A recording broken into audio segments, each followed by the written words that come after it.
Hello, my name is John Cornicello, and I welcome you to my series of live interactive photo conversations. You can check out the schedule at cornicello.com/conversations for dates and times of upcoming shows, and you'll also find links to previous conversations there. Today, my guest is Peter Gordon. Peter is a Dublin-based photographer and artist. The goal of Peter's work is to present the viewer with new visual understandings of time and place, to reinterpret landscape and place and capture an energy which can be transmitted to the viewer. Peter is also part of Explore Light workshops and has been teaching landscape photography for more than 10 years. Peter is also a former Irish and European Professional Photographer of the Year. So please welcome Peter Gordon. Thank you, John. I appreciate you having me on here. It's lovely to be here. Sure, this is great. Catch up across the Atlantic. Before we go on, I do have an inquiry from someone asking about the whereabouts of his Gitzo tripod and ball head. He thinks you know something about his disappearance. Some chap named Ed Gordon's asking that. Okay, well, this is if we can get the sort of the fatherly question out of the way at the beginning, and if it's just about me stealing his tripod, that's the least of my worries. So we were talking about it before we started. It's been a crazy year with COVID, and it sounds like you've done some personal projects this year to help you get through it all. Yeah, for sure. I mean, like, because all the workshop stuff that I do is so travel related, I've just been working on lots and lots of personal projects, and I guess I've always wanted to have that balance. I've always wanted more time to do personal projects. I guess I didn't, anticipate it would be at the financial detriment of other aspects of the business. But, it has given me an opportunity. We've had some kind of stringent stuff going on here in Ireland, I think, compared to some things that have been going on in the States. Like, so for example, and this relates to the project, we've had a 5K limit to where we can travel to for a long part of the pandemic. So literally, if you're outside 5 kilometers from your home, you're getting a fine if you're caught, so with that in mind, I've always tried to shoot locally, or to have a local project going on, but there's actually an area close by me, which is literally on my 5K, and it's this really old wall in Dublin Harbour that boats come in and out, and all our sort of sea traffic is driven through that. And it was like built by, when we were occupied by the UK like 200 years ago. It's really, really old sort of pier structure. I can show you some pictures at some point, some pictures people haven't seen before, if you want me to share a bit of screen. Yeah, that'd be great. But I'll tell you a little bit about it maybe, and then I'll share a couple of pictures. Would that work? Yes, perfect. Yeah, so this wall is literally, this huge pier is literally on my 5K. So and it's surrounded by water, boats, interesting stuff for long exposures, beaten up old structures, lighthouses, like nice sort of grimy feel to it, which I like in some of my landscape photography. So yeah, I just went about spending a lot of time out there, and I guess we've all felt the need to have some some relief in these times, and photography, was a big relief for me. So maybe I'll pull up a few pictures, because I haven't actually shown these to anybody yet, and it's a work in progress in terms of I haven't finished the edit, but I'm going to share my screen all the same. Can you see that there now, John? I see the gallery. Okay, so you can see the gallery, and I'm going to pull my Lightroom in here, and you're going to see a little bit more. Okay, there you go. Yeah, so this kind of shows you the sort of the scene, that like it's this huge old structure. You've got all these boulders lining down the side of this structure. I can show you another image here, which shows you actually the platform that you walk on, and this extends out from your sort of furthest point down where those factory pipes are, and you could walk probably for about 30 minutes, probably about 2 kilometers, something like that. And it's like hugely tidal as well. So you can see, for example, there's no water on the left in this particular shot, where in this image I'm much further down the wall, and it's the tide is right in. So again, I guess how I was contextualizing this, or how it, I was trying to find the benefits in this crappy situation that we were in, and sort of using photography, I guess, as my outlet, as I mentioned. And one of the things, that that I found stimulating in that context, and one of the pluses of all this, was it allowed me to explore something in like way more detail than I ever would. You know, someone said to you, okay, you've got this 2 kilometer stretch, okay, and you've got 4 months to work on it, and you know you're just going to shoot there for like 4 months. So again, you can explore it in a low tide, a medium tide, a big tide, you know, big winds, cloudy days, colorful days, from all sorts of positions. So really, that's what I worked a lot on. I'll show you another couple of images. It's very much a sort of, I guess, a minimalist sort of approach to the photography, low sort of muted colors, that I said, you know, long exposure for sure. But it was just fantastic to explore it in so much detail. And I did things like, then, for example, these are some of the you know, I went down and I shot it in like, you know, crazy storms, when we just had, you know, waves pounding over these structures, and all of Dublin Bay was just like churning with these, you know, 100-mile-an-hour winds. So at the moment, what I'm really working on with this stuff is trying to find a balance in how I present the images. You know, I had, like, as I said, this period of just shooting, and really all it was for me was that solace, that you know, ability to explore something a little bit more deeply. And now I have to really figure out, I guess, over the next little while, how I'm going Mm. to present it, what I want to actually say verbally. And I think I kind of tend to lead with the visual first, and with an idea in my head, and then I try and wrap the words around it afterwards, you know? Yeah. Yeah, And at so least your landscape guys can go out and do things. I'm a portrait photographer. I was really stuck last year. oh I mean, I God. couldn't have people over, and it was Yeah, quite difficult. But it's yeah, it's crazy. It's kind of it's funny, all that, how it's, you know, affected us in different ways, and you kind of, I guess we're all sort of focused on our own little corner sometimes, and you kind of realize, well, look, you know, he or she is affected as well. No one, you know, better. Do they have it better than you? They have it worse than you. It's just, we're all. It's just not been fun. And inside, yeah, indoor portrait shoots were probably not top of the pops. yeah, if people want to ask questions, feel free to unmute or to type into the chat. We just muted everyone for the start of this. This is going to be interactive. We want you to talk to Peter. Um, you mentioned that you've been to Burning Man. So I used to go to there. I haven't been there since 2006. What years did Okay, you go? I went in 2001, 2011, and 2014. Okay, Were the we were probably both there for 2001. I started okay. 99 to 2006. Okay. Yeah, you know what happened with me with that? I was living in a studio apartment. We lived in the Fillmore Center in Fillmore in San Francisco. And when you're like a student here in Ireland, you get this thing called a J1 visa, automatic visa to go to the States, and it's a 4-month working visa. You can go out, and you know, as a student, it was I guess a common enough thing. You just like take a bit of a bank loan, or whatever it was. Try and ask your parents for a few euros to help you get the flight out, and then you know, you just work for the summer in the States. And some guy just said to us, like, we were free spirited, shall we say? There was, you know, 10 of us or 12 of us living in a studio apartment in the middle of Fillmore in San Francisco. And some guy just said to us, "Hey man, there's this awesome party out in the desert. Do you want to go?" And yeah, the next day we just hopped in a car and went out there. And it was yeah, it was, you know, I was like 19, so it was eye opening, shall we say? It was a hell of a lot of fun. We had just such an amazing time. And then in terms of shooting Burning Man, I had a friend, obviously, you're familiar, John, with the concepts and things like that there. You know, I had a friend who was the lead guy on the build of the temple in 2011, Mhm. Irish guy. And he just got in touch with me and said, "Here, man, I would really like someone to document this.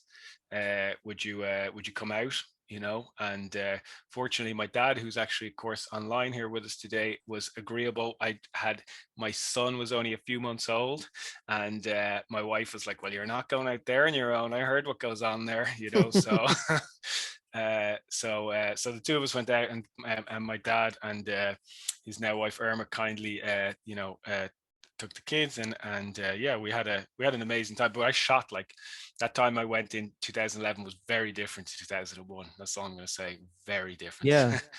Yeah. I uh, remember my first couple of years was film, okay. and then eventually switched to digital over time.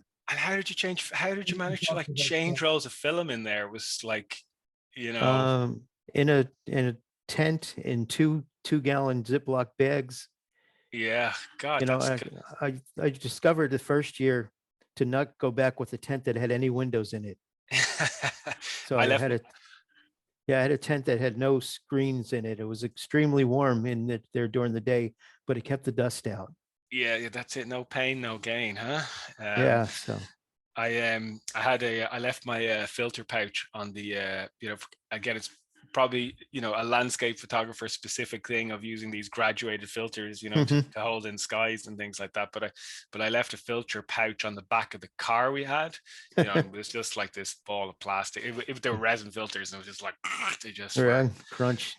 Yeah, crunched and people don't melted. know Burning Man. It's a big party in the desert. Yeah, So a I can social engineering experiment. I can show a couple of pictures if you'd like, John, on the share Yeah, screen. Yeah, just so sure. people get a little bit of a sense of what the hell we're talking about. Yeah, the group I was with got to do fire watch and fire duty at the burn. So we were in the inner circle in our silver suits, and I was able to photograph from inside there. Wow, that's so fun. I mean, it's an incredible place to shoot this. It's got a couple of pictures I can show here. I guess what I found insane about the whole thing as well was like, how much like dust is obviously your concern, and we sort of relayed that being in the tent, Mhm. I can I feel your pain there. I didn't have film, but they still had to change the occasional lens, so that was tricky. But I mean, the dust was an insane diffuser of light. I mean, it was like, for me, when I like shooting this picture, for example, I mean, this is like, the absolute middle of the day, and for someone shooting landscape and being able to, shoot at a wide angle, or let's say 24 mil, shooting sort of 24 to Mhm. 70, but shooting at the 24 end of things, and being able to shoot, right in the middle of the day, and not have just like really harsh, crazy shadows, um, was amazing. And that was really down to the dust. And also, I guess I would be like on my tripod a lot. So, having that diffused light, but also it's bright light, so you were shooting like, f8 at ISO 100 at, 125th or 250th of a second, no problem. So it was fantastic. This gives you a bit of a sense of it, guys. This is just like dust, dust, dust at the burn. And this is the temple. This was the building that I was involved in actually documenting. It was called the Yeah, Temple so of for people that don't know, this temple is built during the week of the event and then burned on the last day, which is the day after the man burns. Burn, burn, burn, ashes to God. It was, yeah, and it's a kind of a meditative thing. I think, I guess Burning Man has it's not Coachella or whatever. Put it that way. It has Yeah, a different sort of it's a cultural bring and everything your own. There's no vending. There's nothing you can buy there except ice and coffee. yeah, It's not constantly dusty. Someone was asking in the chat in a direct message to me, but there are winds out there, and it's not from the people. Back in the years when I went, there was only 35,000 people there, not the 70,000 that the last few years have had. Well, there was no event last year or this year, um, but yeah, it's that we get dust storms. Just winds come out in the desert and just blows the stuff around. It's like gypsum. yeah. I think as well. It was funny. Like maybe it was just because I was a 19-year-old spring chicken in 2001, but I had no concept of had it been dusty. I came back really dusty, obviously, but I wasn't paying attention. But in 2011 when I shot it, there was loads of dust came through, and you can see it at the bottom here, the temple, and it was really great for the shots. But then when I went back in 2014, I just decided, when myself and my wife discussed it, that we wanted to go back and just not shoot, shoot a little bit, but just enjoy just the But right. experience and not be obsessed with this project that I had taken on. Uh, but I had agreed to photograph a friend's wedding. while we were there, and there was no dust. Like nearly, the couple of days we were there, and because I wanted to photograph them in the dust, Mhm. and Of it was course. just, it was, not nearly as interesting light wise, like when you're getting light like this and it's pouring through all these crevices, Mhm. it's just absolutely stunning in the morning. But yeah, this gives hopefully people a little flavor of the images and how the place looks. This is probably the most literal picture I have in this gallery, which just gives a proper sense of, this is what's happening here. But they're like little dots on the landscape, and this is the inside of the temple where people would like meditate. And I did a book on it. I called it Life and Death, because it was kind of, I felt like, you know we're all, you know we're all touched by these two these two things of, I guess, companionship and desire for that, and marriage, and these, not necessarily marriage, but these sort of aspects of life. And of course we inevitably die. And even though I think when sometimes people view like a space like this and you think, God, they all look like lunatics there, like this is a mad place altogether compared to, let's say, a traditional interpretation of a church or a spiritual Mhm. place, let's say. But at our core, we were all in the same zone. We're all influenced by these same things. So I kind of, that's where I kind of ran with it a Yeah, little bit. Wayne But is asking how you spared your lenses during the raging dust storms. I know for me, I brought a 28 to 135 and tried to leave it on the whole time. yeah, and I tried a similar thing. I mean, I shot the vast majority of it on my 24 to 70. And then occasionally I don't have the images excuse me, on this gallery, but in the book there's a lot of portraits of people, and I was actually photographing people going through some serious sort of stuff in their heads in the temple, and I wanted to do it reportage, so I needed my 70 to 200 for that. And I did Mhm. go and ask their permission afterwards, and acknowledged what had happened with the photograph and deleted if they wanted me to and all that. But I just literally went back to the car and did the lens change. But like the temple was like a 15-20 minute cycle from our tent. So Yeah, you you went can't out with drive a around lens. the Burning Man. When you get in, you park at Yeah, your parking. exactly. You can't use your vehicles. Bicycles and walking are your own basic transportation. Yeah, and this picture tells that story, right? I mean, you can see all the bikes just sort of scattered out in the dust. And yeah, that was the way to get around. So I think that it's great advice from John. If you ever want to go photograph there, commit to a lens, and be aware that you're not going to get to change it much. That's just Yeah, I discovered 2 gallon size Ziploc bags. They help quite a bit too.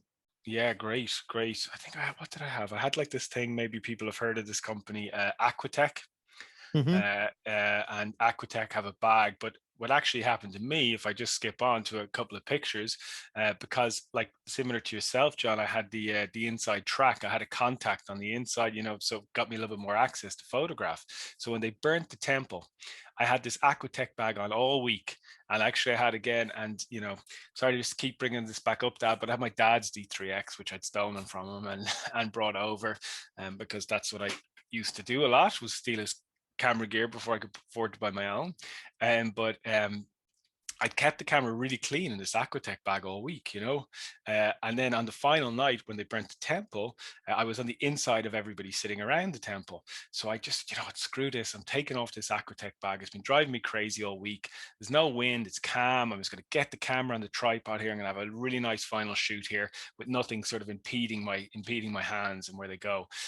So that was great. Shot away. What I didn't realize was that they were going to let everybody dance at the temple, because 2001, I was not thinking spirituality in temple. I was a 19-year-old, but everybody ran down to the temple, and then the dust went everywhere, and Dad's beautiful black D3X went like dust white in about 10 seconds. But I have to say, it did clean up. I got it cleaned when we got back, and it worked just fine after that. So, where are some of your favorite places to travel? Um, it's a funny one. It's a question I actually chat with people a little bit about.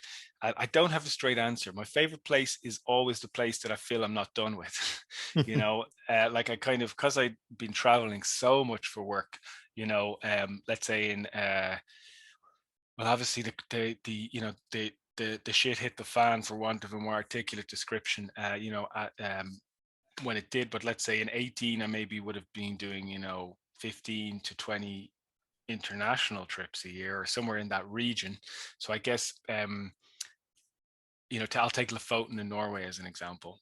I ran like 7 or 8 international workshops there, and by the end of it, it was my favorite place for about a year and a half, because I felt there was still some like nooks and crannies that I really wanted to shoot. But I've been there so much that I kind of, I'm in a different zone. But the place I guess I'm most looking forward to go back to, is the final workshop we did before the pandemic hit, which was to Lake Baikal, which is in Russia, in Siberia. That was just a crazy adventure. It's a different culture. I just found that really interesting. People have a different idea about life, and I thought that was cool. And you're out on this frozen expanse. For people who don't know anything about Lake Baikal, it's a frozen lake in Siberia, and it's frozen like meters deep. I believe it's the biggest freshwater lake in the world. And when the winter hits, it just becomes this. They have like a road system on it, and you're driving around in these, I think they're called UAZs, those real old Soviet vehicles. And it's just like crazy ice to photograph. There's these kind of rock structures coming out of it. Maybe, do you want me to do a little share screen and show a couple of pictures? Will that make more sense? I think it contains more water than all of the Great Lakes. There you go. I mean, that's an insane stat, isn't it? It's an amazing place. Has anybody ever been there? Any takers on Siberia? The wealth of miscellaneous information. Okay. Yeah, and of course Stephen Shore would know that. Thank you, Stephen. Appreciate it.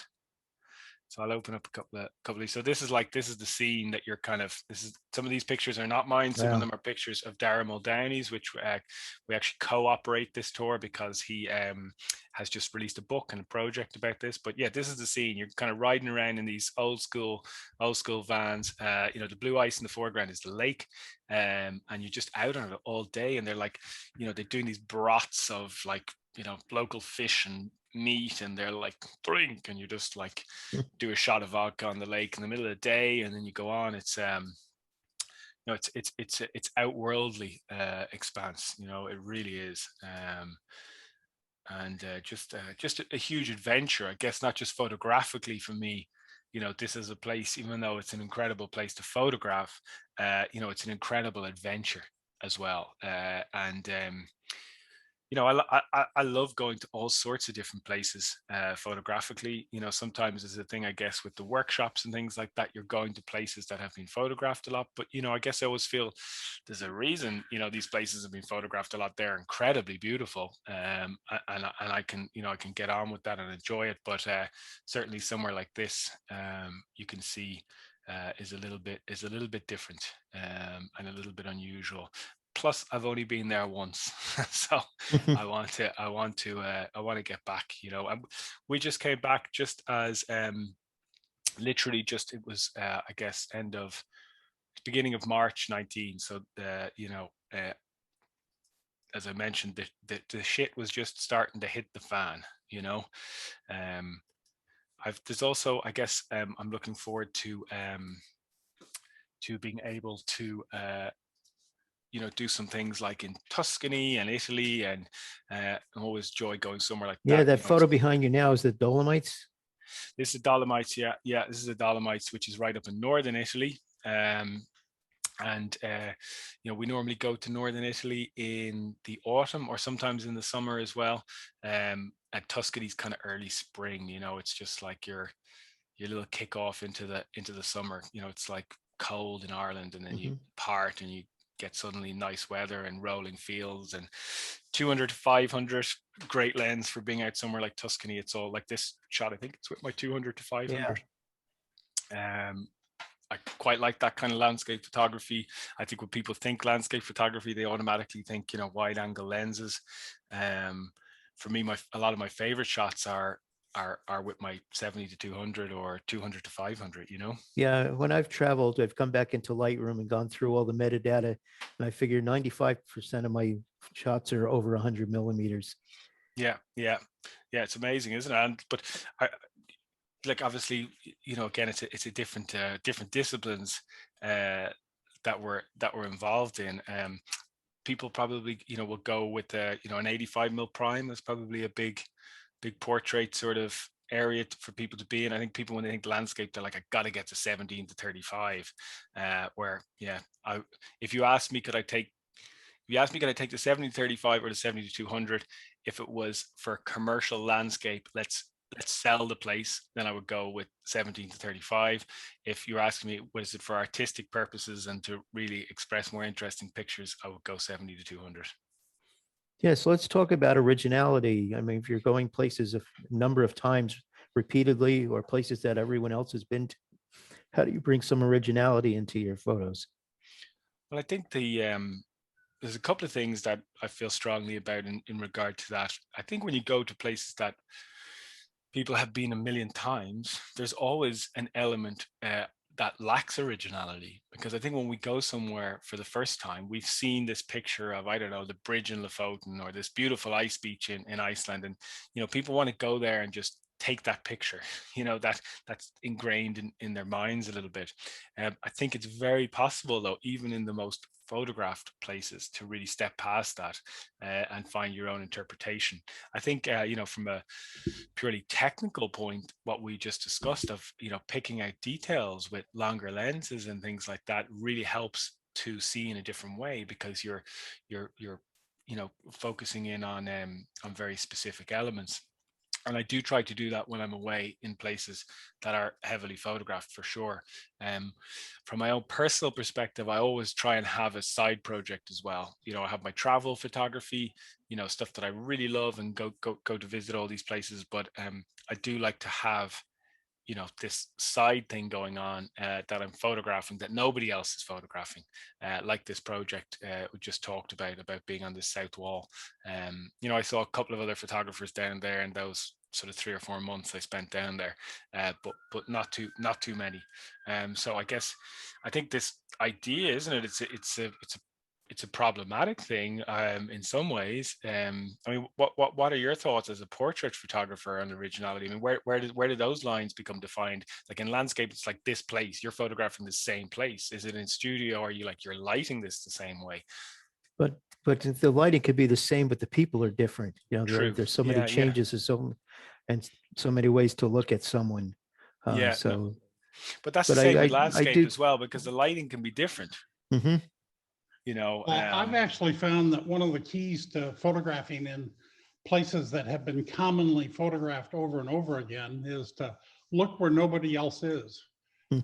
It seems like at sunsets, everybody's looking at the fucking sunset and nobody's looking at the sky Yeah, behind them. look behind you. Yeah, Yeah, or the light well, that's on that's- the light that's on the ground from the sunset. If it's a Yeah. beautiful sunset, there's like incredible light on the ground. Mhm. Yeah. And So just honestly, because there's a sign that says, a Kodak moment, take picture here, doesn't mean you got to look in that direction. but also, on that note, is there anything wrong with wanting to look in the same direction as other people? I mean, I strive not to, honestly, in the projects that I do, and to have as much originality in the work that I have. But for some people, there's this conversation that goes on, right, about originality and photographs, and sometimes people can be very harsh towards others, sort of saying, well, that's just the same shit. And they're right, it is the same shit, that's fine. But like, people go, they travel, they enjoy, they take the picture. I don't see that as not valid. It's not what I personally Right. I want with mean, my own that stuff. scene But may be what caused them to want to go there. yeah, So go capture it. go capture it. Yeah, but I do think it's important as well, of course, to encourage people as much as they can. But if they don't want to, I'm kind of, maybe it's easy for me to say that because of the aspect of the business with the workshops, that of course does go to locations that people have seen that they want to go and shoot. That's undeniable. That's a fact and an element of what I do. And I'm okay with returning 5 or 6 times to the same place, and then I kind of go, okay, I need I need new inspiration. And then on the side, as I mentioned, I always have something else going on. Like, I'm also working on a nighttime project where I'm using like video lighting in the middle of the night, and I'm like placing these lights all around these lakes, and hanging out in the forest all night on my own. So that's another thing that I'm working on that I hope to have finished this year as well. So before we started, you mentioned a new virtual way of presenting your work. Yeah. So happy to maybe share screen again and show that to folks. Yeah, Might be let's talk might about be of that. interest. Yeah, for sure. Let's go here again. Yeah, I had it open. So can everybody see that? I'm just concerned we're kind of like going through a few platforms here for this to work. So is this working now? Can you see that okay, John? Yes, I see a So gallery. I yeah, see you cool. in the back there, your Yeah, hands on your hips. hanging out. I'm just pushing the belly in there. That's why I've got the hands down there, you know. So yeah, this just might be of interest to the photographers out there. This is a virtual exhibition that I've literally just put together in the last couple of weeks, and this is an older collection of work. This is called Dublin Salt. You can see you can maneuver around here a little bit. We've got arrows down the bottom right. I don't know if you can see those arrows, but Yes. you're able to maneuver around this whole exhibition. You place the artworks in the space. I've added a little bit of a frame in Photoshop myself. You can see the little gray tray frame. I was going for that style with things.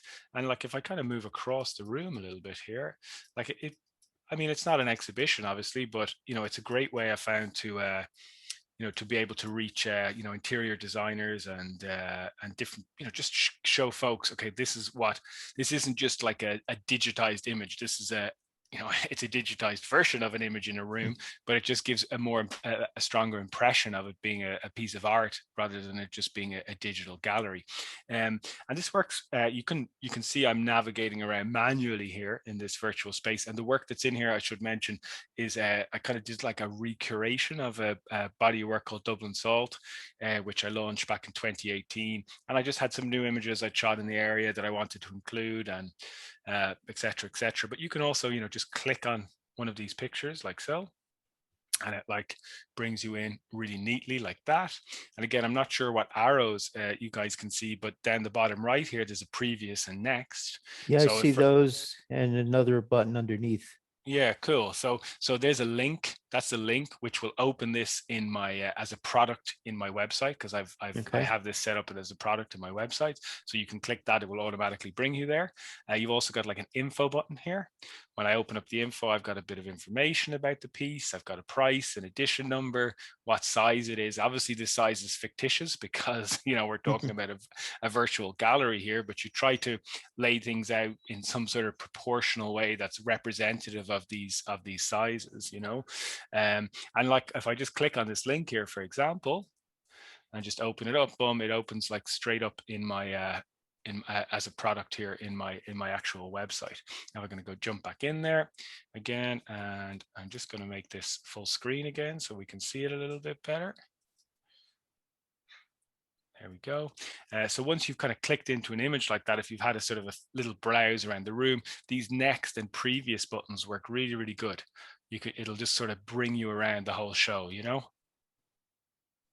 So Yeah, is the this next and previous buttons were really handy. I didn't notice those in the beginning, and I'm wandering around trying to get in front of the image by navigation, and it's like, what the hell is this guy thinking? Yeah. Next and previous. I know it'd be a little bit sort of flustery when you're in there initially, just to try and particularly when it's on a phone. Yes, no, for sure. I totally agree. And I mean, look, you know, I've booked an exhibition space for September. You know, I'm not for a moment suggesting that this is a, you know, replication of putting things on paper and you know, putting things on walls. Don't get me wrong. I thought it was pretty neat once I learned how to use the next image so that I could actually go to the next image as you thought of it. Because a lot of times there's a rhythm, the order in which you put images have a real importance. And yes, the sequencing. And then once I learned the button, it's like, oh, well, I can look at them in the order in which Peter thought would be appropriate. So yeah, and it saves a lot of money on framing. Well, this is it, you know, and thanks for that comment on it, Jeff, as well, because, you know, it is a case, for example, you know, if you start through this section of work, you know, we're dealing with this very high key, you know, pastel. These are the icons of Dublin. These two pipes, you can see them from everywhere in Dublin, and anybody who's from Dublin recognizes these as like a symbol of the city. So I have had, you know, definitely a thought process in sort of building up this selection of work tonally, as well as, you know, introducing this idea of how strongly this is Dublin to begin with. And as you sort of work your way through the space, things, you know, gradually get a little bit bluer and a little bit darker, etc., etc. And then if I won't, you know, bring you through the whole thing again, but if we sort of come back out and you see I'm an old hand at using this now. You can see, you know, you're sort of finishing up with, you know, quite stormy images over here on one side, and we've got this sort of darker, more magenta images. So yeah, it's you can build that up in the way you would a regular gallery. I was also quite taken by the space, because actually this, of course, is artificial, right? I mean, yeah, it doesn't actually exist. The only comment I was going to make is there's no place for me to fucking sit. That is an issue. That is an There's issue. no stool or bench. Well, look, I'll show you a few more things about it, because you know, if we're actually this is the website I had open here that you actually do this through. There's another one called Art Steps, ARTSTEPS. Art Steps is totally free, but what I found with Art Steps was that the images like lost a little ping of resolution when you actually, you know, zoomed into the picture. It was like it softened it or something, and you know, it was like remember when, well, Facebook still does it, but like it really used to screw with the pictures, how it resized images a while ago, and like the images just looked awful. So the Art Steps I wasn't too keen on, so that's why I left that one. And free, as I So mentioned. what is the name of this one? This one. So I'm gonna try and pronounce this without being rude. I'm just gonna spell it because it's just a bizarre kind of name. It's spelled KUNST matrix. So it sounds like to me Kunst matrix, yeah. Peter, Kunst is art in German. Ah, there we go. It sounded rude to me. Thank you. That's Francesca, is it? Yes. Yes, it is. Hey, Francesca, how are you? Fine, thank you. Yes. Nice to hear you. Nice to hear you. I hope you're well over there. Yeah, I'm all right. Sunshine, warm weather, lake almost acceptable for swimming. Great. Well, Good. And I just retired. Ah, there you go. There you go. So you're going to have more time for photography. Exactly. Great. Sounds good. So that makes more sense, by the way, Francesca's explanation of why the URL is the URL. And you know, it has a variety of things going on with this particular website. I should say as well, this is €10 per month is how much I pay to have this space. I can have, I believe, up to 50 artworks and 4 different exhibition spaces for that price. And they give you like 4 different rooms. You know, if you go in here, for example, manage exhibitions. Oh, actually, this was us testing stuff. I'll just go plus exhibition here. Whatever, I'm just going to say test and save that. And select another space. And you can see there's a number of different, you know, predetermined spaces here that you can choose from, which have different layouts. You can see I'm using this first one, the one we just looked at there, but you have, you know, another 3 purpose-built spaces here, which are totally different. And then you have these rooms which can be combined together. And I believe, Jeff, I'm not screwing with you here. I believe if you build your own space, you can even throw in a stool. It sort of looks like number 19 might have something to sit on. Or number 10. Or no, that's just a wall. Okay. Yeah, it's just, oh yeah, there's something there. But you can like you can customize these graphics. If you're like a real graphics person, you can actually customize these in different ways. And then it's just a case of like, you know, selecting a room and adding your artwork and laying it out how you want to do it. It's also has a functionality in here which I haven't used yet called Art Augmented, and I believe what this does is that you get the app on your iPad, let's say, and if you're with like an interior designer or something, you're trying to sell them a print, you can hold your iPad up and basically, you know, like let's say you put an image into the app and you say, you know, whatever, this is the picture, Peter's blah, blah, blah. And then you hold your iPad up and it places the image on the wall wherever you point the iPad. So it's a neat way if you're trying to sell art to people to be in their homes and go, well, let's see what that looks like. You know, hold up the iPad and it'll just like place the image directly onto the wall. So I think it's a fun thing. I think what I'm going to do with it personally is I'm going to go back through my old work, like Yelena, who works with me. I actually got her to start doing the Burning Man exhibition. We were chatting about it, and she suggested it quite rightly to get going on that. So she's starting to do some work on the Burning Man exhibition, and I'm going to go back through a few bodies of work and lay it out. And then when I do actually launch work, new work, and have a physical exhibition again in September, I think I will make a virtual element with it, because, you know, we have people from different parts of the world that, you know, of course, can't come to Dublin to see an exhibition. So it's a nice way to reach a wider audience, I think. Peter, have you been able to trace any sales directly to this virtual presentation? I have had, since I launched it in the last week, I've had a number of emails from interior designers saying that they love the space. It gives them a real sense of the work, and that it's a really great tool for them to show their clients the work. This is literally up for a week. So I feel enthusiastic about that because, you know, for me anyway, working on it, and again, this is sort of comes back to the idea of the fault lines in my own professional life of doing workshops, but also wanting to be an artist and create the work. I've had a little bit more time to kind of make touch with designers and things like that over the last while. And I think this is a nice tool to show them. So time will tell if Did this come in response to outreach you made announcing that this gallery was up to these interior designers? Yes. So it gave me something to contact, you know, to be, I have, you know, contacts on LinkedIn, for example. And if I'm, you know, contact with someone already, you know, I'll always try to, when I make contacts like that, have, you know, relevant information or new information, you know, stuff that I can actually present to people. That's not like, hi, it's Peter here again. You thinking you got any, you know, euros for me? I did make a really good sale last week on a print. It wasn't directly through this, but it was through one of the designers on LinkedIn with something else. But yeah, I just think it's a nice way to showcase things. I think it makes it a little bit more real.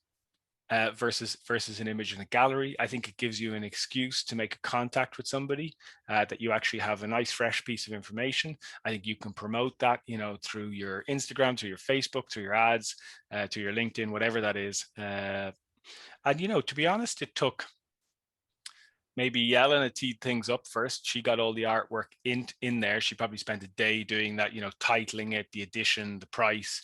That was maybe a day's work. And then I spent about a day or two laying it out the way I wanted to be laid out. So it was a few days work to put it up. And I guess I figure it as well. It's something that it can sit there now. You know, it's something that when people visit my art website, for example, I have this virtual expo tab.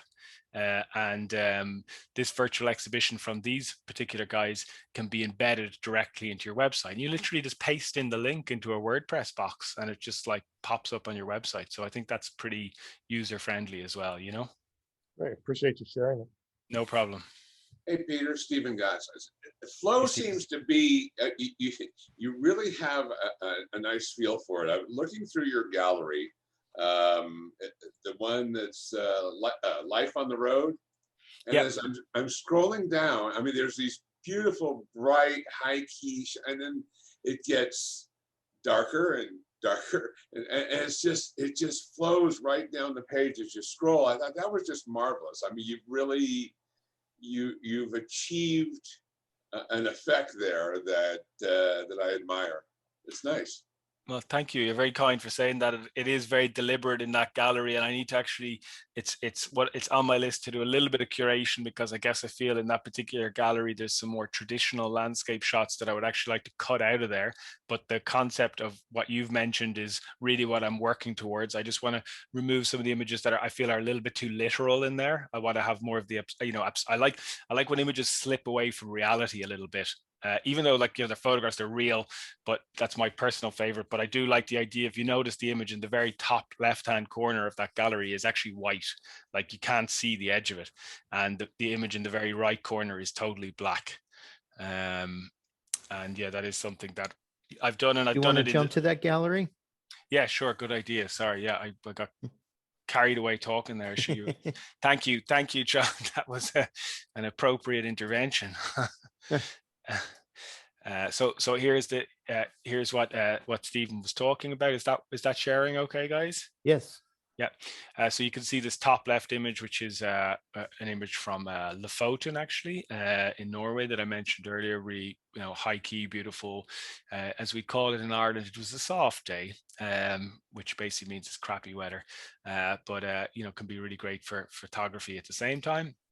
And I guess as you kind of work down through the gallery, the images gradually have a little bit more on the page, and they get a little bit darker and a little bit bluer, and you're kind of eventually get warm and darker, and you're eventually basically in black at the very end of the gallery. I guess what I meant with the sort of the literal aspect of it, myself and Dad share the Explore Light site, which has a variety of galleries and things like that in it. And I guess the work that's on here now, because Explore Light, became very much about doing the workshops and doing things like that. These are more, the colorful wide angle scenes, which I love doing as well. I have an amazing time, going to these places and being absolutely blown away by the insane beauty of nature. I absolutely love that. That's a rush. That's a serious kick, no question about it. But if you ask me, what I wanted to, put on a piece of paper, then it would be much more, something, like that. Or something, as I mentioned, that moves away from reality a bit, is a little bit more abstract and a little less literal. And I guess in that, mentioning the curation of this gallery, I want to remove certain things from it, to be honest, and I haven't done it in a while, even though, for example, I think this is tells a story of an epic, amazing experience of seeing this beautiful light. I think it should live actually in these other galleries over here, that it fits a little bit better, and all the crap and the shite with all this pandemic, it's given me an opportunity to look a little bit more deeply at the presentation of these things and do the work on new things as well. So yeah, thank you for observing that, Stephen, in terms of that deliberate presentation with the lighting. I appreciate it. So what do you see in the future of workshops? I mean, I hope that I'm going to be able to go back and do some of the traveling like I was done before. How confident people feel about traveling is, a big question mark. Certainly in the short term. I mean, on one level, I think people are, chomping at the bit to go and travel and do workshops again. And then another level, I think people are really nervous.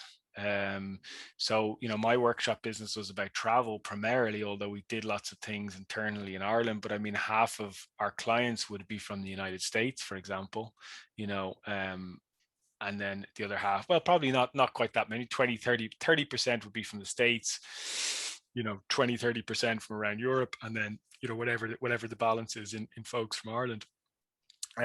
So in terms of the future of it, I hope to God that we can return to doing some traveling this autumn. I've done a lot of online courses since this has happened, and I do think that will continue. Like, I've created a downloadable Lightroom course and Photoshop course. I've created a planning and processing course about understanding the weather and how that impacts your shots and all that stuff. So I hope that still has a future. I think it does. Yeah, if you want, you throw a link to those in the chat. Yeah, I can do that for sure. And I'll show people while we're here as well. So I have this, set up these two particular courses: effective planning in the landscape, and also this simple tools powerful outcomes. So I guess I felt with, you know, doing online courses, there's so much stuff out there on like YouTube about Photoshop and Lightroom and all those sorts of things. I was trying to add a little bit of value if I could. And again, I had time, you know, with all the crap going on. So one of the things that I guess I have some expertise in, and there's lots of people, well, there's a small group of people that have these expertise, but, you know, planning weather and workshops, I have a lot of expertise in that, because that's something that I do when I go away. So I try to put all that information into a course. You know, how do you look at the weather forecast, the cloud heights, how the tide influences your shots, how the lighting angle influences your shots, and then how do you respond technically if you're backlit, if you're side lit, and then, you know, what sort of processing techniques should you adopt for, you know, this lighting angle, and, you know, these conditions might yield these results with this approach, etc., etc. So again, just trying to do something that was not just like, you know, here's the shadow slider, and, you know, here's the highlight slider, and if you pull this, it opens this up, and if you pull this, it closes that down. And I tried to do that with the other course I did, which was Simple Tools, Powerful Outcomes, which was, you know, again, the concept of, you know, I did the first hour of it just talking about processing rather than showing anybody where anything was, you know, because again, I feel like that, you know, that's it can be such a misconception, I think, for people in photography, this desire to continuously accumulate technical knowledge, you know, and the feeling that that is going to make you a way better photographer. And I'm not saying that the technical stuff that we got to learn in Photoshop and Lightroom isn't important, and that's in this course. I go through all that stuff of where all the buttons are and what I use and all that, you know, but you know, the idea being Simple Tools, Powerful Outcomes was the concept for me, whether it was that, you know, things can actually be quite simple and you can get amazing outcomes if you maybe approach editing with your brain rather, you know, and your creativity rather than just a purely, you know, technical approach to the subject. So sorry to be long-winded about that, but I guess how I feel, where are my workshops going, where is this business going? I think there's going to be some online. I'm going to do some more courses, but I hope to God we can travel again. I really do. When you're doing your traveling workshops, are they more teaching workshops or more like a tour thing, or is there a good balance in there? I mean, do you meet to do educational things during your tours? Yeah, I think it's a bit of a balance. I guess I found with maybe we have a slightly different definition of it here in Europe versus the States as well. Like you go in a photo workshop, it has a specific, this is the educational outcome here, you know, we're going to do this. Whereas a photo tour is like, I'm going to bring you here and drop you off, and, you know, you take a few shots and I'll collect you in a few hours, sort of thing. And maybe I'm incorrect in saying that, but that has come across from a few clients. So we kind of try and do something in between when we do photo workshops. You know, I'm always on hand. I'm trying to help people continuously with their shots and educate them. But, you know, I guess I feel as well, if you're like going to Iceland for a week or something, you know, we can do the post-processing online afterwards, and we do that. We do post-processing afterwards online and Zoom and stuff, and that's been a recent enough innovation the last couple of years. But while we're there, if we'll just try and be out shooting and learning as we're going, and if the weather's really shitty and we can't get out, then we might look at, you know, doing something specific inside. But yeah, I don't have when I do these travel workshops, I don't have, you know, we're going to do aperture on the first day, we're going to do filters on the second day. It's just like, let's get out there, let's enjoy it. And as well, hopefully over the years, I've tried to develop the skill.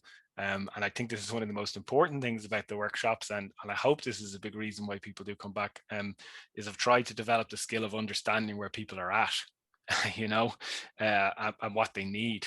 And that's photographic, and that's also, to be honest, emotional, you know, of having a sense of, you know, how far someone wants to be pushed or how much you need to back off, and you know, what people's needs are in terms of just their day to day, but what their needs are also creatively and technically in terms of their photography, you know. So it's like there's a myriad of things going on there for me that hopefully make up a successful workshop in the end. We have a lot of people booked in the autumn, and our expectation is that everything will happen in the autumn. But you know, every time we have an expectation, somebody just comes around and, you know, slaps you in the face and tells you you're not allowed to do it. So yeah, we shall see. I'm doing my first landscape. I'm doing my first workshop ever next month, actually. going to Mount Rainier with Rick Salmon and you know, trying to learn to be. I moved to a place where you see the picture there. Yeah, it looks We beautiful. have these fabulous rocks. We're about an hour from Sedona, and we have these marvelous, huge granite boulders sticking out of the ground. And I'm looking at your pictures because I was thinking we're building a house. And I'm gonna have this enormous wall. I mean, I think I might go a couple of meters wide, if not 2.5. Okay, and so I'm thinking, okay, a landscape would be good, maybe a landscape of the area we live in. But I'm looking at yours going, well, maybe if it's more ethereal, that might fit into the room better. So it's like, I need to learn to shoot more along the lines of some of what you're doing, this less literal. Well, what I would suggest you, Stephen, is what you need to do is just roll with the energy that makes you feel good when you're out there. Honestly, like, you know, I mean, like if you feel inspired by seeing more of these ethereal photographs and things like that, when you're out there, what you're going to find is that you start to connect to that a bit better. Like you start to see those shots, you know, where you didn't see that shot before, you know, and that would be really I useful. never would have looked for this shot before. Yeah. And so that's, I'm looking at your work going, I need to learn to do this. You know, I mean, what's the book, you know, Photograph Like a Thief? Well, okay. Well, it's you know, it's definitely cool to be inspired by things. I like, you know, it's great when people say that they're inspired by stuff. You know, I work with a good friend of mine, Thor and Janssen, who's an Icelandic photographer, and we do a lot of trips together. And, you know, as he likes to call it, you know, the minimal shit. He goes, there he goes again, doing that minimal shit. You know, but I like it. You know, it's a good energy to it, and it's like, it seems simple sometimes to do that, but actually in some ways it's more complicated because, you know, like finding the, you know, the super awesome sky and, you know, that the mountains and stuff, like, you know, the shot you have behind is beautiful and that's inspiring. But in a lot of ways that's easier because, you know, you go to the mountain, you get the right clouds, you get the right color, and then you kind of, you know, things come together a little bit. But we get marvelous skies. That's not a replacement. That's just a marvelous sky. And it just so I'm 2 feet off the highway. Yeah, great. Okay. Just there. Parked along the side of the road, went up closer, took the shot over the fence just before sunset. And, you know, it's easy here to get that, but it's very, very literal. I mean, the rocks are sharp and in focus and all. I'm going to have to take a look to see how to shoot that differently. Sounds like the creation of Moonrise Hernandez. Of course, you can take that image, Stephen, and you could take that image, Stephen, and work on some textures and some edges, and you could learn how to really fuck it up. I like the way I have to say, I really like the way Jeff throws in the occasional F-bomb. Occasional? Yeah. You'd be at home in Ireland here, Jeff. You'd be fine. You're allowed to curse all you want. It's assumed, you know. One of the things Stephen can do, I know Sedona really well, and one of the things you can do is buy a BW Pro Mist filter from B&H Photo. It's going to immediately soften your landscape. What filter was that? B&H Photo, a BW Pro Mist filter. Pro Mist. $150. And just softens that will things soften down. the landscape. Yeah, but I guess the thing about it as well is, you know, for thinking Sedona, I'm guessing you're not getting the temperature shifts that we get here to create those sort of conditions. Yeah, filters or even Vaseline. Use Yeah, Vaseline. yeah. I haven't been here that long. I don't think we get fog. What was that, Stephen? I don't think we get fog. I haven't been here. We only moved here in November. But I don't think we get fog, but we get monsoon season, and I'm really looking forward to seeing what happens during a monsoon season. Because if I can get this shot with lightning over it, and yeah. It's also a place where I only have to drive 3 miles to get into a dark sky area and shoot the Milky Way over rocks like that. Yeah. So that's my next task, is to learn how to do astro stuff, because that would be good. So when are you going to Mount Rainier? July. Okay, I'm going to be up there next week. My wife's doing a partial climb. So on the 17th, I'm going to, and there's still snow up there quite a bit. Oh, no, I think we're going to photograph it. I don't think we're going to climb it. It's like, you know, you go to the national park, you get there early, you put, you know, you elbow in amongst all the other photographers, that kind of stuff. I don't know that I really needed a landscape workshop as much as I just wanted to hang out with a bunch of other photographers for a change. I mean, it's been a while. I think that's it's an element of it. That's a big element of it with the workshops. And what I really enjoy, honestly, is, you know, going with a group of like-minded people, you know, that are kind of on the wavelength with you, and people are taking pictures. And, you know, there's a lot of, we would call it here, I don't know if you use that word in the States, banter. And it's like, sure. yeah. So like the banter is going around, and, you know, people are making fun of each other's cameras, and, you know, just enjoying being on that buzz. And I think, you know, for example, for me, I remember when I was learning about photography in the very early days, myself and my wife went for this walk down Dunleary Pier, which is a local pier to us. And we were about halfway down the pier and the light was blistering. And I just got engrossed in taking these pictures. And I looked back and she was sitting behind me, patiently letting, you know, me get on with it, but you could see that she wasn't happy, you know. So and, you know, rightly so, because I just got lost in what I was doing, and, you know, 45 minutes had elapsed, and she wanted to let me get on with it. But clearly, you know, you realize when you go for a walk with people who aren't photographers, who want to do nature stuff, you just end up pissing them off because you take too long.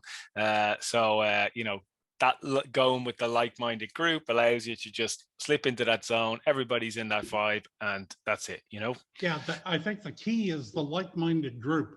Kevin Raber, we used to do POTUS workshops, phase one artist, photographic, or whatever. But we've done, you know, like Death Valley, and we did Australia, we did Iceland. And then Stephen and I have been on Antarctic workshops that Michael Reichman organized. And it's great when all the photographers actually like one another, get along well. But every once in a while, there's the oddball asshole that you're trying to figure out where to leave the body. And, you know, in Death Valley, there are a lot of places you can leave a body. Or, you know, Antarctica, well, he just fell into a crevasse. But there was this one guy in it was Death Valley, I guess. You'd set up, and the rule was don't walk in front of people whose cameras are set up. This Chinese guy would just walk in right in the center. You know, there'd be a half a dozen photographers, and he'd be just right in the shot. And it's like, are you going to be there for a while, or are you camping? And he felt so self-righteous that his photograph was more important than everybody else's. Yeah. And that can really ruin the dynamics of a group. But I've also found that 2 or 4 people, as long as you can all agree where you're going and what time you're getting up in the morning. He's the boss. He'll just tell you. But I find it a great deal of fun to photograph with somebody. I mean, sometimes I like being by myself, but a lot of times, you know, photography can be very lonely if you're shooting by yourself, but it's fun to have the camaraderie. And I think egging on, I used to shoot with Michael Reichman, and he just used to piss the hell out of me, because we'd come back from a shoot and I'd be looking at his stuff. It's like, I didn't see that. Of course, he would look at my stuff and say, I didn't see that. But it's kind of fun. And then Michael was a great guy, and Josh is doing a great job continuing Luminous Landscape. Really is. Michael was a fabulous guy. Great ambassador for photography. Great man. Yeah. Yeah, I mean, there should be some talk about the etiquette of going on tours. Like a couple of times I've been in Cuba, someone in our group would always wear a bright yellow or bright red and be in the shot. You know, I'm shooting street scenes. I don't mind if they're in there, but blend in with the people there. Yeah, I mean, I think there's, you know, from my perspective of organizing these things as well, yeah, there's definitely an etiquette. I have to say, you know, 9 times out of 10, you know, people get along. And even if they're not getting along, you know, there might be you know, someone might not like another person, but, you know, you can, as long as the person isn't, you know, dominant and really irritating, it works well. But it does happen on occasion. It does happen on Mhm. occasion for sure. 99% of the time, it's great. It's great having a group of like-minded Yeah. people. I mean, Definitely. I guess I feel as well, if you think about it this way, or at a point I always felt about it anyway, was that like if you're like, actually paying to go and be like dragged out of bed, not dragged out of bed, but be told like 5 o'clock in the morning, every day you're getting up, you're going to go up this mountain, we're going to break your ass for 5 days, that's your holiday. Then you have a certain like attitude towards life of adventure and fun, and most people who are willing to sign up to that sort of, most people who are sort of knowingly sign up to that willingly, have a bit of spirit about them and a bit of fun, and that's been my general experience. Well, it's interesting to find out that you're doing the workshop. I don't know when Americans can travel to Ireland, but I find it interesting that when I was in Ireland, I got to drive around and do a lot of photography for Budweiser, but I didn't actually get to spend a lot of time in Ireland. My wife is Irish, and it'd be kind of fun to come over to Ireland, and I don't drink anymore, but I would buy you a Guinness.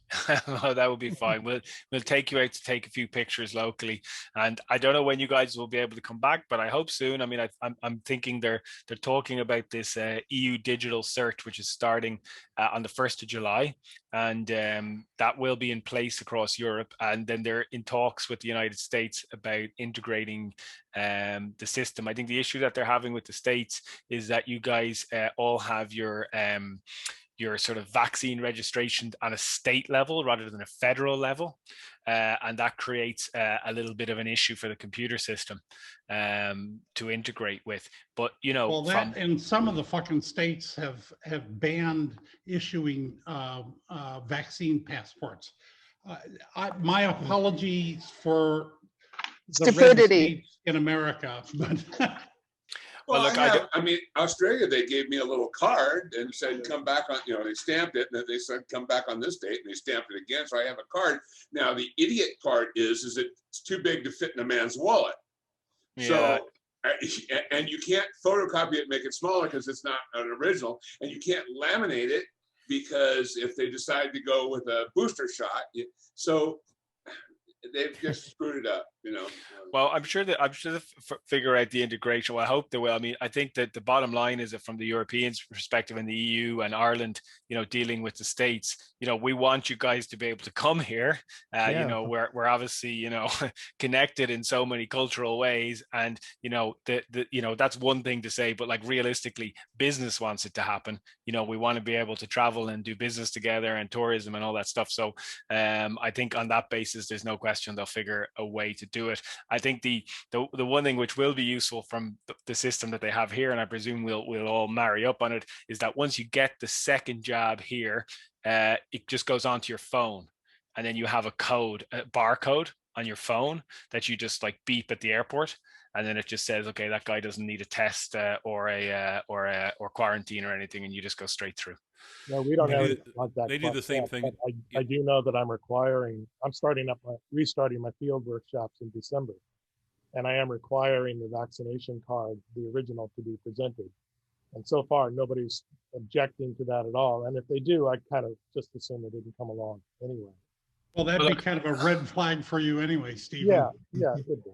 Yeah, look, I mean, I don't want to really, pass judgment or comment on the politics of it. I mean, I can say I'm can't wait to get it done myself on a personal level. But I understand people have different, views on it.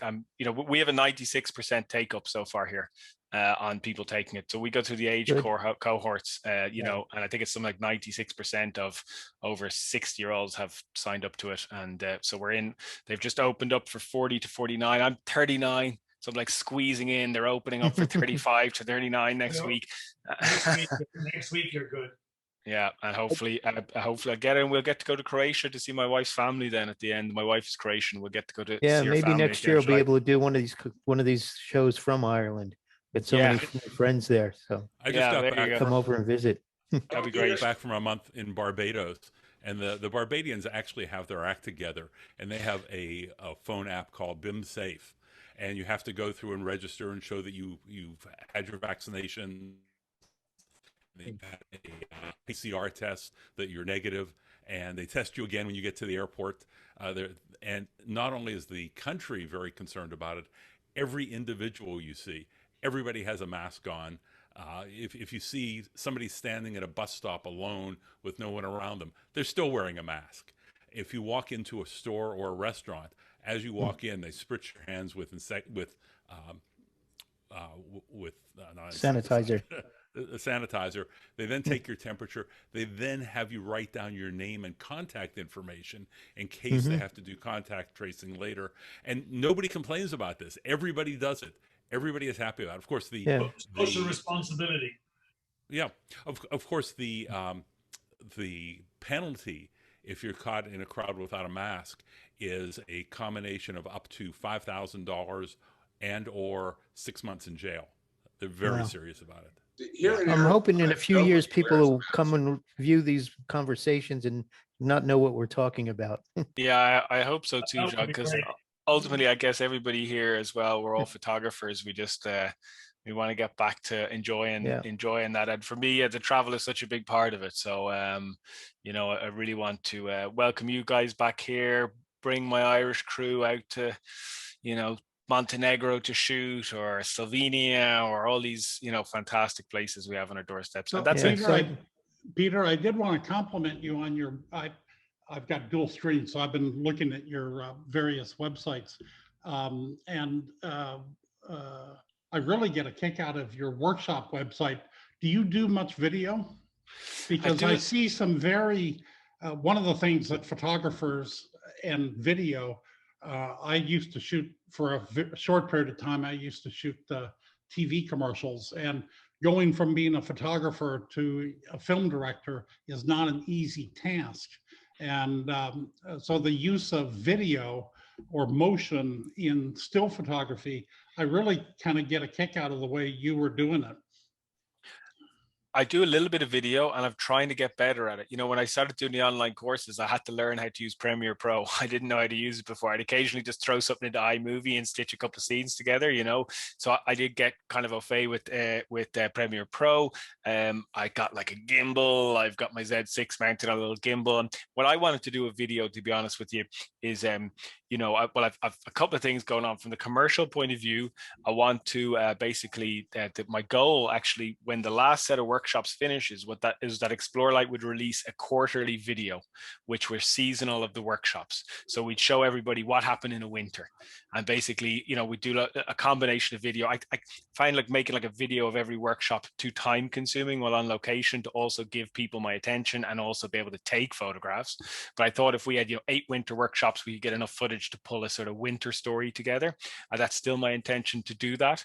From the creative point of view, when I've done this project wall, I've videoed quite a bit, and I'd like to be a little bit of a video accompaniment to it. The nighttime project that I'm working on, I've just done so much video, time-lapse video no more, and I've just been like, because I'm moving all these lights around in the forest in the middle of the night, and I'm lighting up forest.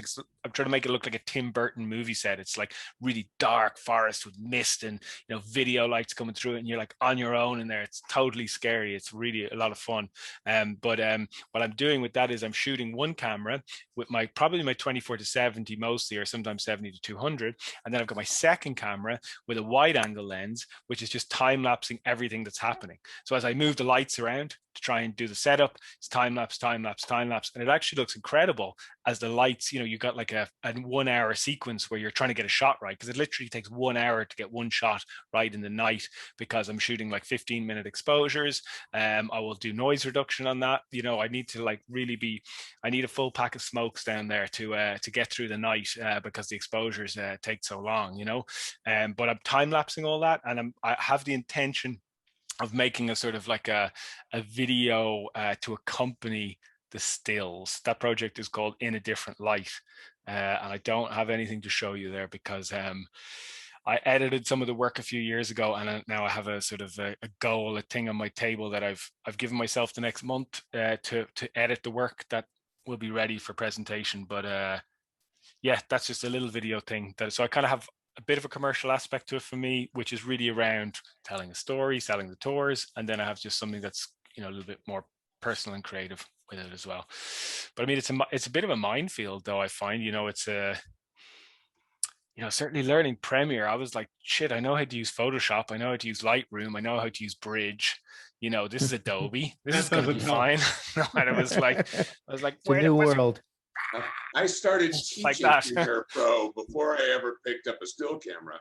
So I Okay. went the other way, and I thought it was great, because the great thing about stills is you don't have to wait for anything to move. But even after picking up a camera, I still find myself animating, multiple shots, because I still want to tell a story in more than one frame. So it was hard to tell a story with one frame after you're used to 30 a second. Yeah. You've downgraded, Stephen. Yeah, go ahead. So it's back to an older topic here, and that is on the idea of workshops. So I'm going with Rick Sammons. I'm assuming he's got to be the most dominant personality on the trip.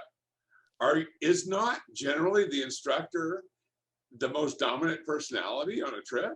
I mean, and sometimes my dad comes and tries to undermine me a little bit, but besides that, I guess. Put my round. Yeah, right. I mean, I don't know. I guess you do have to lead when you're doing the workshop. You do have to make the decisions on where people are going to go. What's the shoot plan? What are we going to eat, and where those sort of things. I don't know. Maybe there's some people here on the workshops that have been on many workshops with me. Maybe they can tell me, am I dominant, or is this guy to be dominant? It's good. We need a leader. Yeah. Democratic. Someone has to take decisions. Well, I've done many, many photo tours around the zoos. That's what I'm known for is zootography. I shot at and for a zoo, and I taught zootography on Kelby One. So that's what I do is zoos. And so I've led many, many photography tours for the zoo, for them to make money. It's for me, it's a volunteer thing, but for them, they make money. It's a charitable organization. So anyway, so I'm always the most dominant personnel. I've never met anybody that would compete, but I'm assuming that when I go on a workshop, I have to sublimate my personality to that of the leader. I would hope. Yeah, I mean, how I normally describe myself in these situations, Stephen, as I've mentioned, my wife is from Croatia, and Croatia, of course, is former Yugoslavia, and Yugoslavia were very happy under Tito. And Tito was a benevolent dictator. He got the shit done, but it was he made the decisions, but always with the view that you have everybody's best interests in your mind. And so I could be called Tito. I could deal with that on the workshops. If people just address me as Tito, I'd be fine with that. As a leader, you have a couple of different roles that I think are critical. First of all, you are the tour guide. You're the cheerleader, you're the technical consultant, but most primarily you're there to help people. And if you call it a workshop, that really does mean you're not there to make your own photographs. That's sort of a bonus if you have the opportunity. You're there to really try and make a difference for people. And that's the fundamental ethic that I've been using as an instructor since the late 1970s. So you really are there to try and make a difference for people's one of the first, because they're there out of heart-based impulses to try and record things they really care about. One of our first trips to Antarctica, Michael Reichman and Stephen was there, and Michael was giving the initial talk, and he made the mistake of saying something to the effect that if he's photographing, don't come up and bother him. Which he's leading the workshop, and we're going to Antarctica, and Michael says don't bother him if he's shooting, and Stephen stood up and said, if I'm shooting, please come bother me if you have any questions. Because I mean, the mindset that Michael had was kind of unique, but we've got a boat full of photographers, and a lot of them needed help and wanted to have further discussion. And Michael kind of put this barrier that was problematic. Yeah, I mean, from my point of view, I agree with Stephen. I mean, how I normally try to approach it is I think sometimes I get carried away. I think sometimes the light is like blistering and I'm just like drawn, and then I start taking a picture and I look back and people are scrambling. I'm like, shit, I need to go help them. I shouldn't be doing this. But the vast majority of the time, I hope anyway, again, people on this thread could testify. I normally just try and make sure everybody is set up, they're getting what they want. And then I'll take a few shots, then I'll stop, I'll go around, how you doing, how'd you get on with that, go through a few things, back to mine, and you just sort of go in that circle. I mean, the idea that you wouldn't help people, and again, I don't know, maybe I could be corrected from you guys in the States, but this is something that's been relayed to me in terms of what goes on in the States with, tour versus workshop, is that when you have a tour, the idea is that the instructor is not there to help the participants. When it's a workshop, the instructor is there to help the participants. And we don't really make that distinction. It's like, it's a photo tour. We sometimes call it a tour more if it's like a longer trip, if it's like 10 days. But whatever happens, whatever the description of it is, for me personally anyway, and any of the guys, as probably 4 or 5 instructors running workshops or tours for Explore Light, would always expect them to, place the, as I like to call them, the little lambs before the big bad wolf, like that's paramount.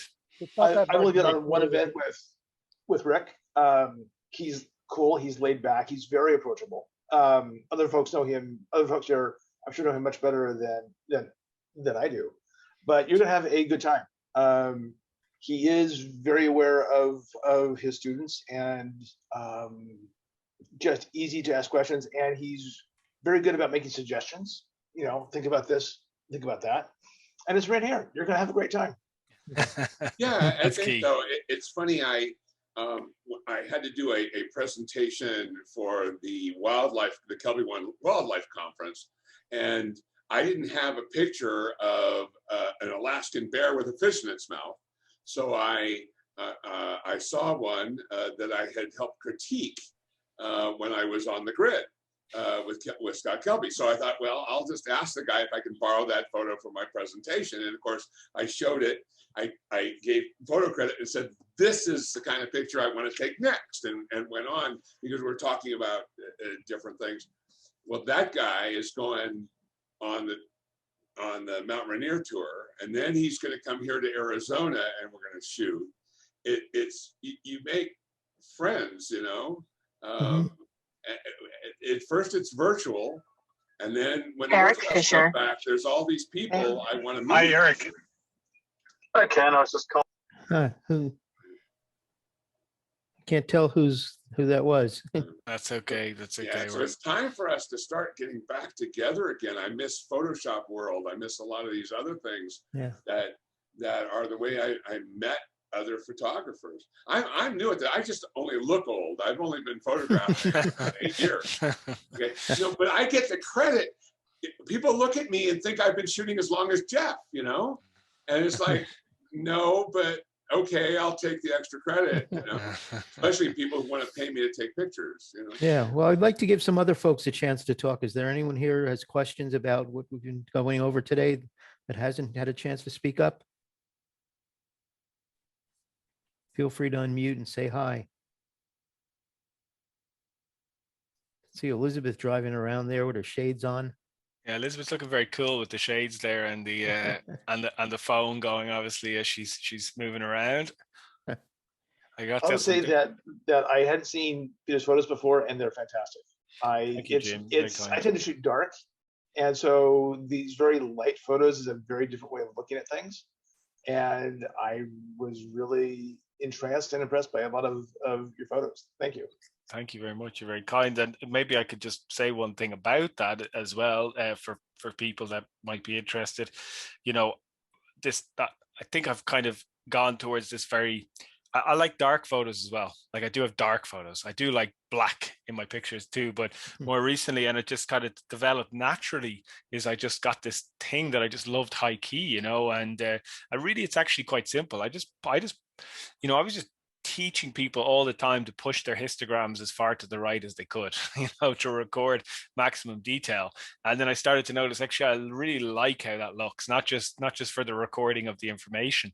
And then actually the process of finishing the image really is just that you bring contrast back to the slightly darker points and you just don't try and bring everything back overall. You just let everything sit on the edge, and then you just like bring back the points. Like Dad said to me, I remember one of the first things he was teaching me about photography, because my mentorship in photography was definitely very much from my dad, you know, was like this idea of something barely being on the page. I remember that description, you know, that, you know, it's just barely dropped on the paper, you know. And I think that's how I look at a lot of the photographs now. Something I do try to achieve is just to be barely on the page. I think to achieve that, it's a combination of factors. It's definitely the conditions, you know, having simplistic scenes, having mist, having rainy days, you know, having compositions that are minimal, and then it's about exposing hard to the right, and just bringing the contrast into the points where you want people to look. I mean, it's,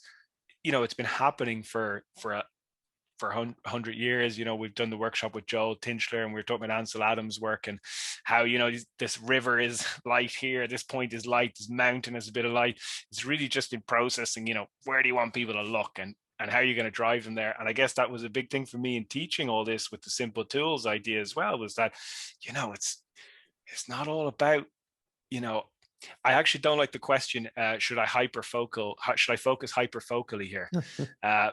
Because, you know, that's all fine if we're shooting, you know, 5.4 or something like that, where, you know, we've got these exact things. But again, for me with digital or something like that, that just overcomplicates the situation, you know. And so I do like to keep things simple if I can. Cool. Well, thank you. Yeah, Rick. You touched on it just now, but you have a relationship with your father, and I don't know your backstory. I guess I could go on a website and find out, but I just would like to know how you got into photography. Maybe your relationship with your dad. Is your father a photographer as well? I don't know. He's here in the room with us. Yeah, I see that. Maybe just talk a little bit about that, how you, I guess, became a photographer. Sure. So I mean, Dad was mad into photography. I think probably when I was about a teenager, through my kind of early 20s, he was crazy into it and traveling all over the place taking pictures. I wasn't really into it. He used to piss me off with it when we were teenagers, because he'd stop for fucking ages and you'd be like, just get back in the car, would you?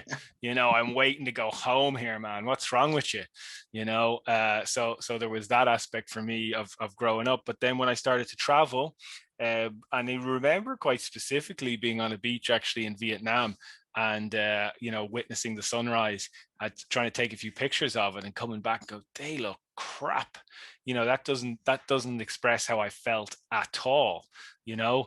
And then actually starting to ask Dad questions, you know, because literally what I wanted to be able to do was express how I felt about what I saw, you know, of just having a good experience. And I don't mean that in a sort of like I have some, you know, deep academic or, you know, social context to what I'm saying. It's not, you know, very highfalutin. I just, you know, had a good experience in nature, and I wanted to be able to put that down into an image, you know. And it was very fortuitous because my dad was, you know, he was working as a professional photographer, but he had a career in business, and he was, you know, shooting at a professional level and running a few workshops and doing a few bits like that. So I was very fortunate that I had that sounding board that I could just pick up the phone and ask questions. So that's really how it started for me. And then I've just, you know, felt passionately about it once like, I guess like lots of people probably on this forum, that, you know, it can just bite you in the ass and it won't let you go sometimes, you know, and you're just motivated to keep going and to keep shooting. And I'm happy to say, you know, whenever I'm in shooting for maybe 15 years now, I still feel really super motivated, and I still feel the desire to show something on a piece of paper that has made me feel good, or, you know, says something about what I've experienced. And again, that's kind of simple, but that's how I personally feel about it. Well, cherish your relationship with your father. Sorry, go ahead. To cherish your relationship with your father. I just said all the nice things about him, Jeff, there. Okay. But if I had to say all the bad things, I think we were supposed, we only had an hour and a half, didn't we? So like we maybe have to reschedule a longer meeting. Of course, I do want to know what happened to your hair, because your old man seems to have hair. Listen, maybe we should, we have to ask my mother. Well, let's not go there. Okay. What I was going to say was this. I mean, I quit my day job. I'm 68 now, 69 this year, and I quit my day job when I was about 45. But I picked up a camera when I was about 16, and I just loved it. Okay, but when I started doing photography professionally and full time in my 40s, and then when Peter finished his master's degree in Dublin, in university in Dublin, and called me to say, listen, Dad, I'm sick and tired of this shit. I don't want to be stuck in a corporate office for the rest of my life. Let's work together. And one of the things Peter did was a book called Wild Garden, which was an exploration of the beautiful county of Wicklow. And he spent 5 years doing it, shooting it on a Pentax 6.7 he stole, a Contax 645 he stole, along with 3 Zeiss lenses for that 645, which I've never, ever seen. Okay, they just vanished. Okay, has anybody give me a violin here? Hold on. Out there with the Gitzo tripod and the wall head. Innumerable Gitzo tripods and Kurt ball heads. Okay, let's not go there. But anyway, the point is, I remember one of the shots in Wicklow of a tree, and I was with him when he shot on a 6.7, and I thought to myself, he gets it. He fucking gets it. Okay, and I was extraordinarily proud when Wild Garden came out as a book, because it was all shot in film, and it was a beautiful body of work that showed a maturity and an understanding of his craft and of his art, and also a passion within all of that. Okay, which was great. Now, nowadays I mainly do. I've gone back totally to my roots in black and white, and I just posted a link to an article there, Luminous Landscape, which talks about my journey and a bit about Peter's journey in photography, and that will continue as I'm a contributor now to Luminous Landscape, and will be for however long. But the journeys in terms of we go to the same place and we take totally separate, totally different pictures, totally different pictures. It's amazing, and it's great. It's great. For me, it's fantastic to see Explore Light develop as it's done, all down to Peter. So I'll shut up, okay? That's okay. I actually let you go. I thought about throwing in a couple of insults. I thought he's on a nice roll. I'm not gonna say it. Nice. You were. No, but look, from the, addressing the father-son aspect of it as well. As I said, when I was chatting about it, it was incredible to have somebody on speed dial for, any issues that I had. And we took a lot of trips together in the initial stages, which was my grounding, in everything that I did. And then I guess something like I have now personally, I did the Wild Garden, as Dad mentioned. I kind of had something where I just fecked off on my own and I worked on something. And then we had so much time together, and I think we had a great time. We had a great time in the States, and we went to New Zealand, and we did different things around Europe. And I guess then at some point you went to the States, Dad, when you were with Irma, to Florida for a few years, and I kept going with the traveling here, and it wasn't as easy to to just wang over and back or whatever. But that's all part of life. 2 years, and that was about 3-4 years of, it just didn't work. Yeah. It just didn't work. Yeah. But it's I guess is it an unusual thing? I mean, lots of people's relationships and their professional relationships have, been guided by, fathers or mothers, and that, has it's been a blessing and a gift for me anyway to have had that, Yes, as Jeff said, cherish it. My dad died when I was 19, so I just never got to share any of this stuff. Yeah. Okay. yeah. No, it is a blessing, and yeah, sure. We're gonna. It can be. No, I mean, I'm saying things really nice now, John. But to be honest with you, he can be really a pain in the ass sometimes as well. But I'm sure. but you know, we have some trips lined up. He'll come and do a few workshops with us through the autumn this year, and you know, I hope we get to continue to do that. You know, a few trips a year together or whatever, and it's a bit of fun, and we get to hang out and bring some participants with us as well. And I think that's a guiding principle always. Hopefully you get the impression from the chat and the fun that we're having, and hopefully how we both hold ourselves, that, you know, when we're doing the workshops, it's obviously the photography and the dedication is the core point, but like, you gotta laugh, you know, you gotta have a bit of fun, otherwise honestly, it can be a riot. Otherwise it's Paul Byrne will testify, and Jessica will as well. Yeah. Cool. Well, thank you all. This has been a lot of fun, informative, entertaining. Yeah, really enjoyed this. I hope everyone else here has. I'm going to stop the Facebook share right now. And thank you, Peter, for joining us, and Edward for helping out here too. Really appreciated. Thank you for having us on here, John. It was a pleasure to like genuine pleasure to have these chats and the conversations. And thanks. I think, as you said, John, at the beginning, it's kind of like, you know, when we were chatting before we came on, saying, I got to get going, I got to get this stuff done, I got to get that stuff done. But then once you get into a nice flow of conversation, which hopefully we did, the time just moves away, and, you know, we all hopefully enjoy ourselves. Yeah, and thanks to Julie for introducing us. Yeah, thank you, Julie. You're very kind. Thank you, Julie. No problem. Well done. Brilliant conversation. I knew it would be. I do have a question, Peter. If everybody is done quizzing you, are you at all familiar with Dublin pubs? Is the Pope Well, because I've got a problem. I've got a couple of pub interiors that I shot, and I'm not sure where they came from.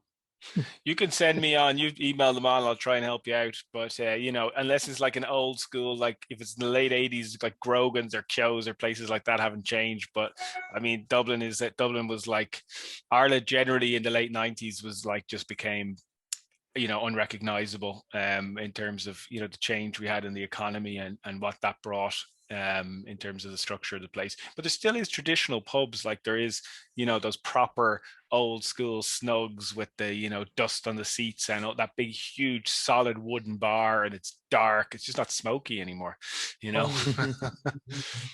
Well, cool. Actually, John, could I show him a couple of hang pubs? On, let me update you here. Maybe Dad will recognize it too, eh? There you go. Okay. And while you're getting them, so Elizabeth, where are you today? I'm in, hold on, let me unmute myself. Am I unmuted? Yeah, no, you're fine. Okay, cool. No, I'm back home, but I was running errands and stuff, but I'm in Florida. I'm in Delray Beach, all the Florida. Photographs around you. That's my home. Cool. This is my little wall of stuff. That's great, Jeff. Like, that's like, I love the positioning of the guys. Well, that's brilliant. That was Ryan's, and we scouted it on a Sunday, and this was about 8:30 in the morning. And I don't know, you know where Ryan's is? I don't think that pub exists anymore. I mean, so you're kidding. I come in. It's in Ryan's, Park 8 Street there, Peter. Is it still there? Phoenix Park. Yeah. Okay. Okay. The only place that I could shoot that was from the middle of the road with a 50mm on a Hasselblad. And apparently the Irish don't like stopping and having traffic stop during rush hour. They just running you over. Yeah. On Nesbitt's. Yeah. They're great shots. They're great shots, Jeff. Like, they're really. Yeah, I'm not sure. This was on the Ring of Kerry. Okay, it's an old school thatch cottage. Yeah, and Lenahan's in Kilkenny. Okay. But these are the exteriors. So Stag's Head is. Stag's Head. Yeah. That's down. Yeah, we know where that is. Wicklow Street. Wicklow Street. Yeah. Wicklow Street, I think. That's still going. around? Just before South William Street. That's still around? Yes, Stag's Head is Checker Street. So I think that's the interior for Stag's Head. okay. Looks like it. Edward, you agree? See, he's Neary's off. He's definitely gonna be better on 80s bars than me. Yeah, I have no idea where this. So I have no exterior for this pub. Any idea? It could be it just could be anywhere. I don't reckon anybody on there recognizes a few Irish in the group here, especially the floor. And then John Mulligan's. Okay, Mulligan's, yeah. And this was the interior from there, so I'm pretty sure that's Mulligan's. They're fabulous shots, Jeff. They really are. Yeah, they're great And shots. this one, I don't know where it is. It says Lamb Brothers there on the. I like the poster says Corcoran's and Co's, so I like that. There you go. Yeah, Darrell. I do. Did you want to say something? They're great. They're fantastic. They're fabulous shots. I'm sorry, I can't identify the interiors. I was born in 1981, Jeff. So I wasn't allowed to go to the pub. Anything. Yeah, it's not well, 92. I thought the Irish started drinking at 12. Well, 92. I was allowed to go to the pub. It was 11 actually, but it changed.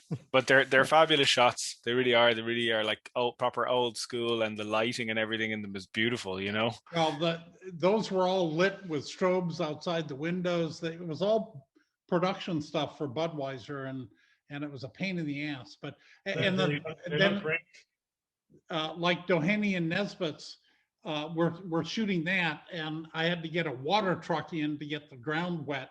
Because in Ireland, they say if you don't like the weather, wait 5 minutes. Except for the day that we were supposed to shoot, it was sunny and no rain, so I had to make rain.